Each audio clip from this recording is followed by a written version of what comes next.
Good morning my dear student. आप सभी का स्वागत है आपके अपने यूट्यूब चैनल लेट्स डिस्कस में। प्यारे स्टूडेंट, आज हम डिस्कस करने जा रहे हैं क्लास 10th का विषय हमारा सोशल साइंस है, जो कि असेसमेंट वर्कशीट नंबर 17 है और यह 22 फरवरी 2022 के लिए है।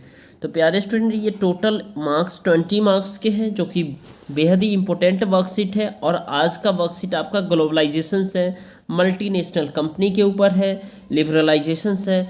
तो आप सभी को एक चीज़ ज़रूर याद रखना, 1992 के दशक में इस समय जो है ना क्या है, डॉक्टर मनमोहन सिंह जो है ना एलपीजी का कंसेप्ट लाए थे। एलपीजी ये गैस नहीं है, ये लिबरलाइजेशन है, ये प्राइवेटाइजेशन है, ये ग्लोबलाइजेशन है, जिससे हमारा देश भी दुनिया में यानी वर्ल्ड में अपने पोजीशंस को बनाने में कामयाब हो रहा है। ठीक है, और दूसरे देश से कंपैरिजन कर रहा है और अपना प्रोडक्ट बेच रहा है, खरीद रहा है। ठीक है, तो ये लिबरलाइजेशन यानी ढील देता है। ठीक है, किसी भी कंपनी, अगर कोई भी विदेशी कंपनी भारत में आता है तो उसके लिए स्ट्रिक्ट रूल नहीं होता है।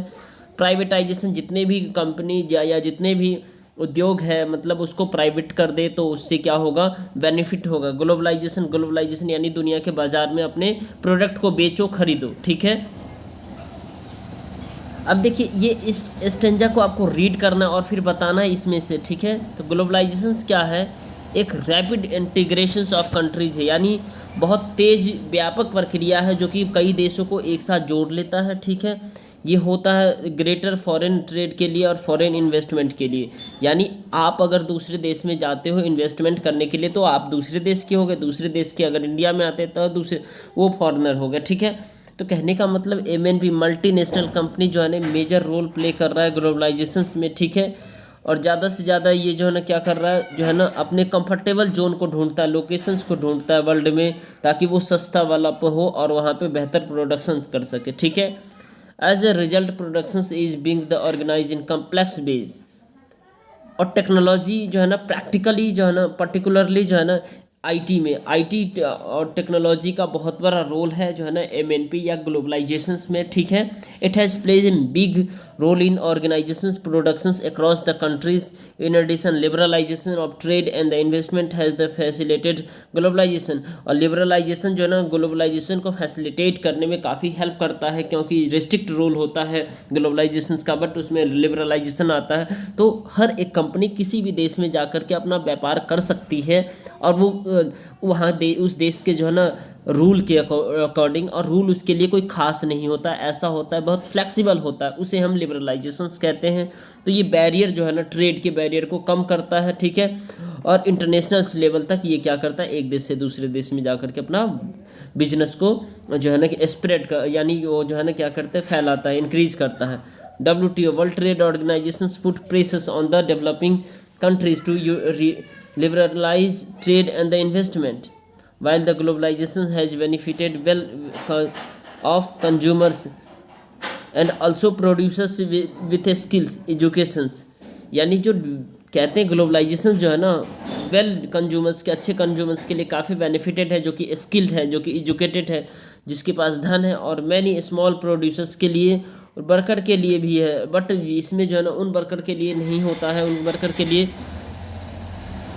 प्रॉब्लम होता है जो अनस्किल्ड है। ठीक है, तो जैसे भारत के कई स्टेट में जो है ना अनस्किल्ड वर्कर, जैसे यूपी, बिहार, उड़ीसा वगैरह में अनस्किल्ड वर्कर है, तो उससे ये ग्लोबलाइजेशन में काफ़ी नुकसान उठाना पड़ता है। ठीक है, और fair globalisation would create opportunity. अगर फेयर ग्लोबलाइजेशन होगा तो उसके लिए अपॉर्चुनिटी क्रिएट होगा और ये सुनिश्चित करेगा कि बेनिफिट होगा जो है ना सभी को। ठीक है, तो इसी कंटेक्स्ट में डियर स्टूडेंट, इसमें बेहद ही आसान से आपके 2-3 प्रश्न दिए गए हैं, ये 4 मार्क्स के हैं। ठीक है, इसके बाद यहाँ पे आपके जो है ना 2-2 नंबर के प्रश्न है, 4 है। ठीक है, उसके बाद 3 नंबर के एक प्रश्न है और एक 5 नंबर के, तो 8 नंबर ये हो गए और 8 नंबर ये हो गए, 16 नंबर, और ये वाले 4 नंबर आपके 20 मार्क्स हो गए। ठीक है, तो चलिए एक एक करके इस सभी प्रश्न का हम आंसर देखते हैं। लेट्स सी प्यारे स्टूडेंट, अगर आप हमारे चैनल पे नए हैं तो इस वीडियो को जरूर लाइक करिए, चैनल को सब्सक्राइब कर लीजिए और बेल आइकन को प्रेस कीजिए, अपने दोस्तों तक शेयर कीजिए ताकि लेटेस्ट अपडेट आप तक मिलते रहे। तो let's C,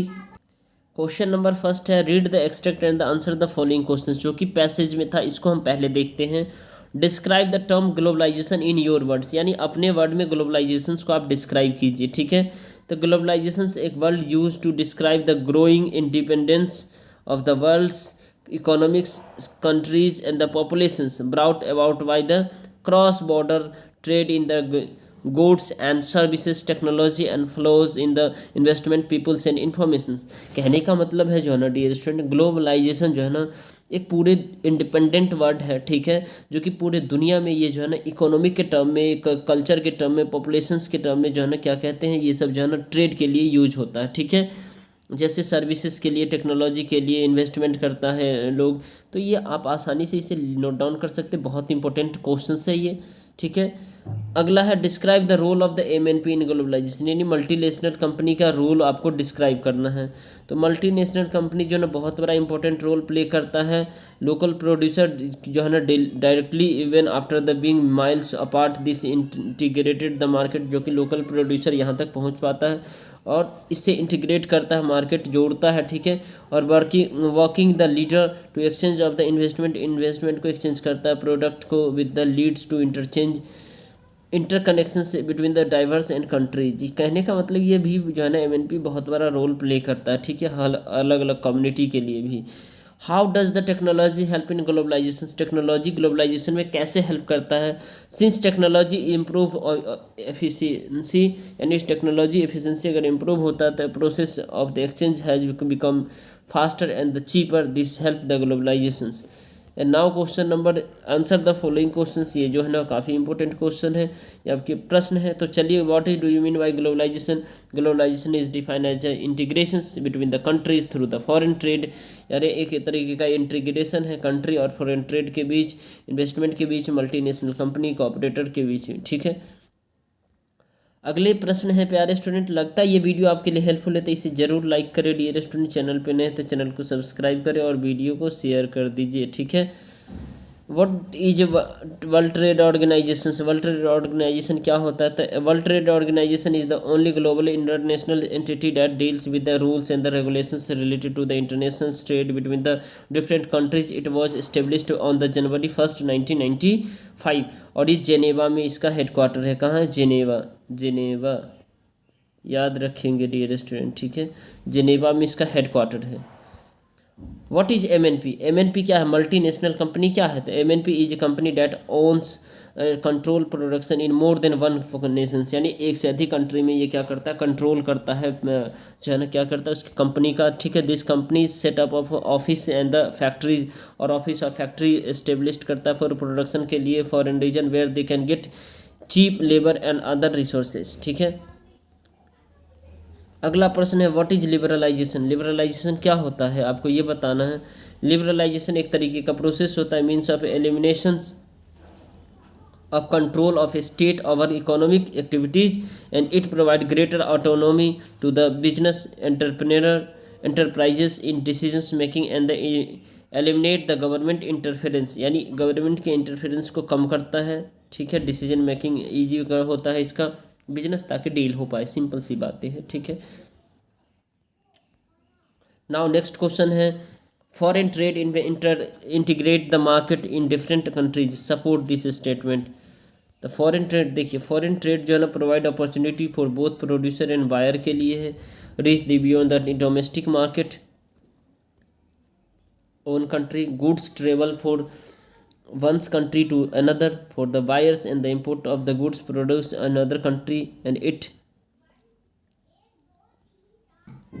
provide opportunity to extend their the choice of goods beyond what is the domestically produced. Competitions among the producers various countries prevails as they can sell their product not only in the domestic market but also the complete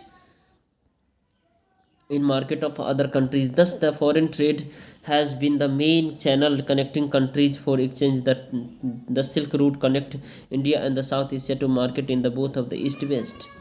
And now last question है प्यारे student, अगर आप हमारे channel पे नए हैं तो channel को सब्सक्राइब जरूर कर लीजिए डियर स्टूडेंट, वीडियो को लाइक कीजिए और इस वीडियो को शेयर कर दीजिए अपने दोस्तों के साथ, ठीक है। टेलीग्राम का लिंक डिस्क्रिप्शन बॉक्स में है, वहाँ से आप ज्वाइन हो लीजिए ताकि आपको लेटेस्ट अपडेट मिलता रहे, राइट। चलिए, not every state of India has benefited from the globalisation, इसके बारे में आपको एग्जामिन करना, बताना है स्टेटमेंट को सपोर्ट करना या नहीं सपोर्ट करते, जो भी बताना है सपोर्ट करना है बताइए। तो some state government very benefited from the same but the some of them left behind, कुछ बेनिफिट होता है और कुछ छूट जाता है, ठीक है dear student. Bihar, Orissa, Jharkhand these large behind the because in their state large portions of population is from workers and labourers, most of them are unskilled, ये सब क्या है अनस्किल्ड है, ठीक है।